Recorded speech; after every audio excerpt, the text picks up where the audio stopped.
Assalamualaikum warahmatullahi wabarakatuh. Hai semuanya, saya Afifah Adrin dengan NIM 12170100004. Saya berasal dari Matematika 21A, Universitas Islam Negeri Bandung. Kali ini saya akan menjelaskan mengenai algoritma yang telah saya pelajari di mata kuliah dasar-dasar pemrograman. Apa sih algoritma itu?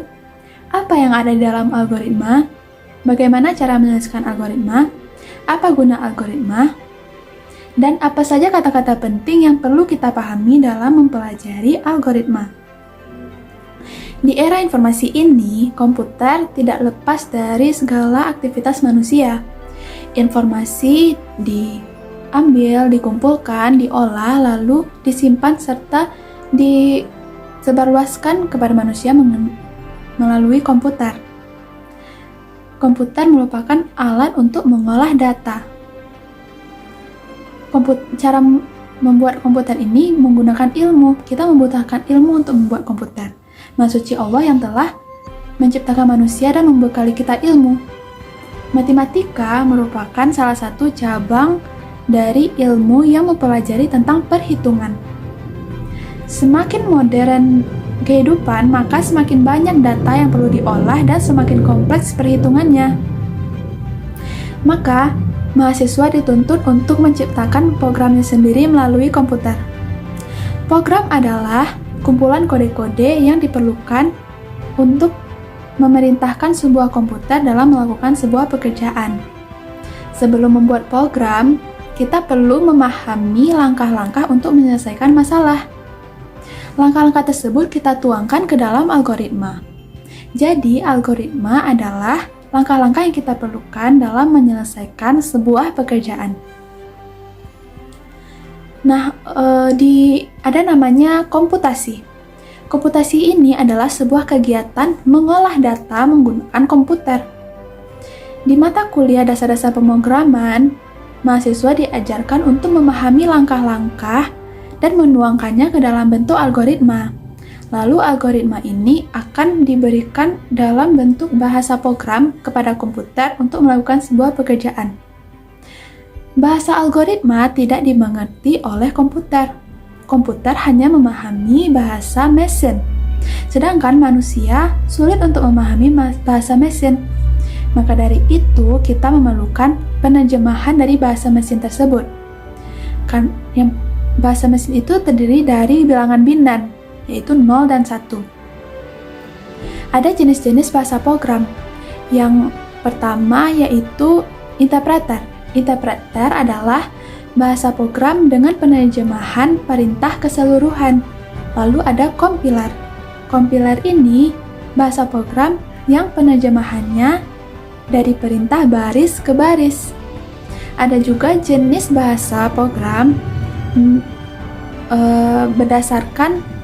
berdasarkan kedekatannya dengan bahasa manusia. Ada 3. Yang pertama, tingkat rendah. Di tingkat rendah ini, seperti yang saya sebutkan tadi, bahasa program menggunakan bilangan biner yaitu 0 dan 1. Jadi sulit untuk dipahami oleh manusia. Yang kedua, tingkat menengah atau assembly. Tingkat menengah ini mirip dengan bahasa manusia tapi masih perlu penerjemahan. Lalu ada tingkat tinggi. Di tingkat tinggi ini bahasanya lebih dekat dengan bahasa manusia. Nah, sekarang saya akan fokus terhadap algoritma. Algoritma, siapa yang menemukan algoritma? Yang menemukan algoritma pertama kali yaitu seorang ahli matematikawan dari Uzbekistan yang bernama Abu Abdullah Ja'far Muhammad Ibnu Musa. Beliau menulis sebuah buku yaitu Al-Jabar wal Muqabalah. Nah, di Eropa ia dikenal dengan nama algoritm yang biasa kita dengar dengan Al-Khawarizmi. Nah, ada juga penulis buku algoritma yaitu Donald Knuth. Ia menjelaskan tentang ciri-ciri algoritma. Ciri-ciri algoritma menurut Donald yaitu yang pertama memiliki awal dan akhir. Yang kedua, algoritma harus bersifat efektif. Yang ketiga, algoritma perlu input atau masukan pada awal, lalu algoritma memerlukan hasil atau output di akhir langkah. Lalu algoritma juga harus bersifat tegas dan mudah dimengerti langkah-langkahnya. Algoritma juga mempunyai sifat-sifat umum. Sifat-sifat umum algoritma yang pertama yaitu input. Input adalah langkah awal dari algoritma. Lalu ada output yang mengubah dari langkah awal menjadi langkah akhir. Setelah itu ada infiniteness, yaitu hasil akhir dari langkah-langkah tersebut. Ada juga definiteness, yaitu algoritma harus bersifat definitif. Lalu ada juga generally, yaitu sifat algoritma yang mencakup keseluruhan dalam himpunan. Nah, selain ciri-ciri dan sifat-sifat utama, algoritma juga mempunyai elemen. Elemen algoritma ada 3. Yang pertama, data, yaitu objek yang diolah. Lalu variabel, wadah. Dan yang ketiga yaitu proses. Di dalam proses ada alat. Nah, ada juga struktur dari algoritma. Struktur algoritma ini juga ada 3. Yang pertama, sequence. Sequence ini merupakan urutan. Lalu ada selection, yaitu pemilihan, dan ada loop, yaitu pengulangan. Nah, cara penulisan algoritma ada beberapa macam. Saya akan menjelaskan 3 di antaranya. Yang pertama, menuliskan algoritma dengan bahasa manusia, yaitu bahasa natural. Contohnya bahasa Inggris atau bahasa Indonesia. Lalu, cara penulisan algoritma juga menggunakan pseudocode. Pseudocode ini memiliki berbagai macam kelebihan. Di antaranya, bahasanya lebih tegas, lalu lebih jelas, dan memiliki langkah-langkah, terlihat langkah-langkahnya.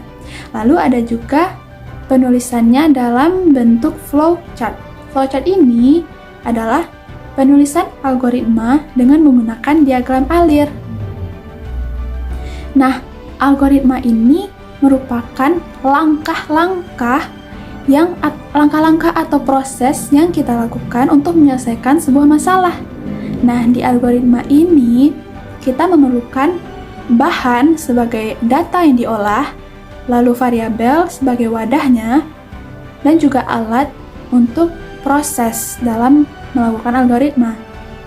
Nah, algoritma ini ada juga di komputer kan? Pekerjaan yang dilakukan oleh komputer hampir sama dengan pekerjaan yang dilakukan oleh manusia. Manusia menerima masukan melalui indranya, lalu mengolah masukan tersebut di otak, karena di otak kita terdapat data. Setelah diolah, maka kita akan memberikan hasil berupa respon dari masukan tersebut. Nah, begitu juga dengan komputer. Komputer menerima masukan berupa input dari luar, lalu melaksanakan proses di dalam memori, dan akan menghasilkan hasil atau output. Di kehidupan sehari-hari, pengaplikasian algoritma dalam komputer ada juga dalam kehidupan sehari-hari. Contohnya, membuat jus alpukat. Algoritma membuat jus alpukat. Maka di sana kita memerlukan bahan, yaitu alpukat dan gula serta susu. Lalu alatnya berupa pisau dan juicer, wadah yaitu gelas, dan selanjutnya proses. Proses itulah yang disebut dengan algoritma. Proses tersebut adalah algoritma secara keseluruhan. Yang pertama, alpukat kita potong-potong menggunakan pisau, lalu kita masukkan ke dalam juicer, lalu kita tambahkan gula dan susu. Setelah itu kita jus alpukatnya dan kita tuangkan ke dalam gelas. Maka kita akan mendapatkan hasil yang kita butuhkan, yaitu jus alpukat. Nah, di dalam komputer, algoritma digunakan dalam program algoritma. Nah, di program algoritma ini terdapat struktur-struktur program. Struktur program yaitu ada 4. Yang pertama input, output, lalu proses, lalu penyimpanan data. Nah, program adalah kumpulan kode-kode yang diperlukan untuk memerintah sebuah komputer agar melakukan sebuah pekerjaan. Nah, di program ini kita mengenal yang namanya komputasi. Komputasi ini kegiatan mengolah data menggunakan komputer. Lalu ada operator, yaitu orang yang menggunakan program komputer tersebut yang sudah jadi. Lalu ada juga programmer, yaitu orang yang membuat program tersebut. Nah, program tersebut sebelum digunakan pasti harus dianalisis dulu. Nah, menganalisis itu dilakukan oleh analis dan desainer. Menganalisis data dapat digunakan dengan sistem debugging. Debugging ini adalah kegiatan menganalisis kesalahan-kesalahan yang terdapat dalam program komputer. Jika terdapat kesalahan, maka algoritma akan menghasilkan error yang menyebabkan hasil tidak terdapat di output. Maka dari itu, kita harus menganalisis apakah langkah-langkah tersebut sesuai sampai hasil akhirnya dapat muncul. Nah, dalam menganalisis ini, kita menganalisis suatu program. Program tersebut terdapat variabel. Variabel itu adalah nama dari data yang ada dalam algoritma. Nah, data itu berbentuk angka. Angka dalam matematika banyak macamnya, misalnya bilangan bulat, bilangan cacah, bilangan real, bilangan rasional, dan bilangan kompleks. Tapi di dalam komputer, angka-angka tersebut tidak berbentuk seperti bilangan bulat atau bilangan cacah, namun berbentuk bilangan binary. Bilangan binary ini terbagi atas dua, yaitu 0 dan 1. Di algoritma kita menggunakan 8 bit. 8 bit ini kita kenal dengan byte. Di kehidupan sehari-hari kita mengenal byte dengan gigabyte, megabyte, kilobyte, dan byte tersebut disimpan dalam sebuah flash disk atau memory card ataupun RAM laptop dan komputer. Nah, dalam sebuah data, semakin banyak angkanya, maka semakin banyak wadah atau variabel yang dibutuhkan. Nah, wadah tersebut dalam bentuk memori. Maka semakin banyak angka, maka semakin besar memori yang kita perlukan. Nah, cara untuk menganalisis banyaknya nilai dalam memori itu, kita menggunakan tipe data. Tipe data adalah jenis variabel untuk menentukan nilai yang terkandung dalam algoritma. Tipe data ada dua. Yang pertama, tipe data dasar atau primitif. Yang kedua, tipe data bentukan.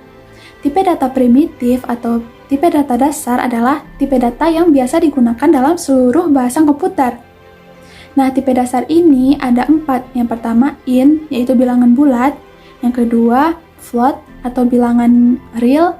Lalu ada char, karakter atau angka-angka tertentu. Lalu ada juga boolean atau logika.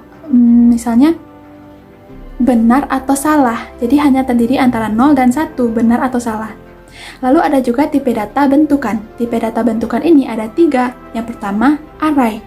Array ini jenis tipe variabel yang mempunyai lebih dari satu nilai. Lalu yang kedua ada string. String ini berbentuk karakter. Lalu ada rekaman atau record struktur. Nah, variabel adalah wadah yang kita gunakan untuk menyimpan data. Variabel mempunyai nama dari data tersebut. Nama variabel adalah alamat dalam memori komputer, sedangkan tipe variabel merupakan tipe data tersebut. Nah, ada aturan-aturan penting dalam menuliskan variabel. Yang pertama yaitu diawali dengan huruf bukan angka. Yang kedua bersifat tunggal. Yang ketiga, variabel tidak boleh dalam bentuk kalimat langkah. Dan bagaimana cara memasukkan variabel nama dari variabel tersebut? Maka kita memerlukan operator. Operator adalah proses yang terjadi dalam variabel tersebut. Operator ini merupakan alat dari algoritma. Operator memiliki berbagai jenis. Yang pertama, operator aritmatika. Misalnya, perkalian, pembagian, penambahan, pengurangan. Lalu ada operator perbandingan. Misalnya, lebih dari, kecil dari, atau sama dengan. Lalu ada juga operator yang lainnya. Selanjutnya kita memerlukan proses. Untuk membuat sebuah algoritma, kita memerlukan prosesnya, yaitu yang pertama, menambahkan nama di variabel, lalu kita menampilkan variabel tersebut ke layar, lalu dengan menggunakan rumus atau ekspresi. Nah, bagaimana cara memasukkan nama ke dalam variabel? Cara memasukkan nama ke variabel yaitu dengan menggunakan kita menuliskan nama variabelnya, lalu tanda panah yang mengarah ke variabel, lalu data yang kita inginkan. Nah, cara untuk mengisi variabel ini, yang pertama, ada 4. Yang pertama, diisi secara langsung. Maksudnya, setelah nama variabel dan tanda panah, kita langsung menuliskan data yang kita inginkan. Lalu, yang kedua, diisi dengan menggunakan variabel lain. Setelah tanda panah, kita menuliskan variabel lain yang dimana di dalam variabel lain itu terdapat data. Lalu dengan rumus. Rumus ini seperti operator matematika, perkalian, pembagian, dan sebagainya. Lalu ada juga dengan menggunakan keyboard. Nah, kita sudah membuat algoritma. Lalu bagaimana dengan hasilnya? Hasilnya disebut dengan output, hasil dari langkah-langkah tersebut. Output ini cara menuliskannya yaitu dengan menuliskan kata output, lalu tanda buka dan tutup kurung. Di dalam tanda buka dan tutup kurung itu terdapat data atau hasilnya dari langkah-langkah yang kita kerjakan tadi. Atau bisa juga dengan menambahkan tanda kutip di nama-nama data tersebut. Lalu saya akan menjelaskan tentang rumus atau ekspresi tadi. Rumus ini termasuk cara atau proses. Rumus itulah proses dalam algoritma tersebut. Rumus-rumus tersebut rumus-rumus atau langkah-langkah dalam algoritma bisa kita tuangkan dalam bentuk blok-blok perintah. Satu perintah sama dengan satu blok. Dan berbagai macam perintah, maka semakin banyak perintahnya, maka semakin banyak blok yang diperlukan. Sebenarnya tidak ada aturan khusus untuk menuliskan notasi dalam algoritma. Namun, ada kesepakatan khusus untuk menuliskan notasi tersebut. Maka, hendaknya kita mengikuti kesepakatan tersebut dalam menuliskan algoritma. Nah, begitulah penjelasan saya tentang algoritma. Kata-kata penting yang saya bacakan di video ini merupakan hasil dari hafalan saya tanpa menggunakan bantuan bacaan atau alat yang lainnya. Jika saya berdusta, saya siap untuk mendapat sanksi dari Allah. Terima kasih.